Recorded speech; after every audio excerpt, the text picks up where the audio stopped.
Okay. Hi and welcome to the week one roundup of the University of Southampton Web Science MOOC.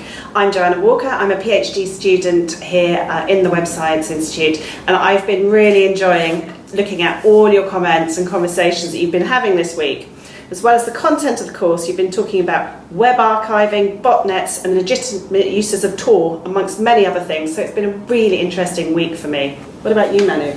Yeah, well, I've seen many comments as well, especially the first days where I was a bit more active. And, well, there's a learning community of some 66 people commenting and taking into account that this is the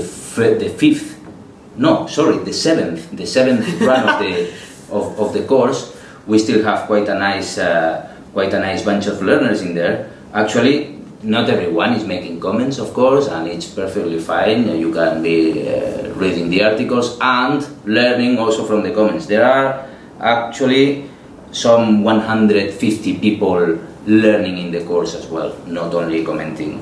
And there are people who have finished. Fabulous. Yeah. Well done. Yeah, exactly. There are some 12 people who have already finished the course. So if you those of you who want to keep access to the course, you know that you can upgrade, and there's plenty of information in the page for upgrading. Right, so Joanna, can we go through some of the comments? Yes, we had. I just want to do a special quick thank you to participant Richard Gartside. Yeah. He's been so helpful. Thank you very much, Richard, for quite often getting to the comments before I do and giving really brilliant answers. So very quick, well done. It's really great to see you getting engaged. Thank you. So amongst the many interesting questions and comments you've been making this week, I noticed particularly one from Jan Mole. Hi Jan, who asked, will it come to the point where if you don't appear on the web, you simply don't exist? And this is an absolutely brilliant web science question, isn't it, Manu? Yeah. So you could approach it from so many angles, which is how we essentially do web science. So there's a legal one, obviously, there's a philosophical approach, for example. On the legal side, there's an example from the UK where the government is developing an e-identity program called Verify. And as part of this, we have to consider what will happen to people who refuse to be part of that program but still want to take advantage of the kinds of products and services that are going to be checked by Verify, such as driving license renewal. And so those are the kinds of questions that we ask ourselves and that we research here. And Jan also made me, she incentivized me to Google myself just to check I did exist. And do you? I do, but do you know what's really odd is there's another Joanna Walker who's actually roughly the same age and looks pretty similar. So yeah, it's kind of weird. I don't think we're the same people. Tell you what, I Google myself quite often as well. I do. But my name is not very frequent. Manuel León Urrutia, who is called like that. Yeah. So Just you. I show on top. Yeah. Okay. So thank you very much to those who have made a video in section 1.8 where there's a Padlet and a wall where you can post your videos, and I really encourage everyone else to do it. And people like Michelle, Martin, Albert, great videos each, every one of you. And Martin has told us what he has used for making that video, and he has shared with us the links to those tools which are open and everyone can use. Thanks for this, Martin. And any more? One thing that really interested me in that section is that how we're starting to become more aware of our web privacy and safety. Oh yeah. So Patrick and Leslie both talk about how they don't post videos to the web, and Michelle, who did post a video, noted that as she had shown a video of the location she was in, she wasn't going to also attach the country that she was in, and that's obviously. Privacy and safety is a big area of research at Southampton, but I think we're really seeing it become more part of our mainstream awareness as we go about our lives, just dealing with, transacting and reading and however we use the web. We're much more aware of it than we used to be. Yeah. So we started here before being worried about this, but it looks like it's spreading and it's getting out the university, this awareness of privacy. Yeah, absolutely.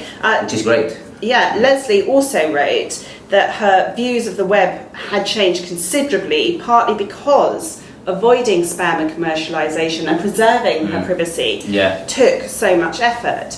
And so it does. It's not. It's not something to take lightly. Yes. And you know, I think Leslie, you felt somewhat, thanks for writing that comment. I think you felt it was a bit dystopian, and so we wanted to share with you and anyone else who might be interested the initiative of the World Wide Web Foundation, which is called Web We Want, which is a global initiative that aims to help people take back control and enable everybody to shape the future of the web. So it's Web We Want, and you might be interested in that.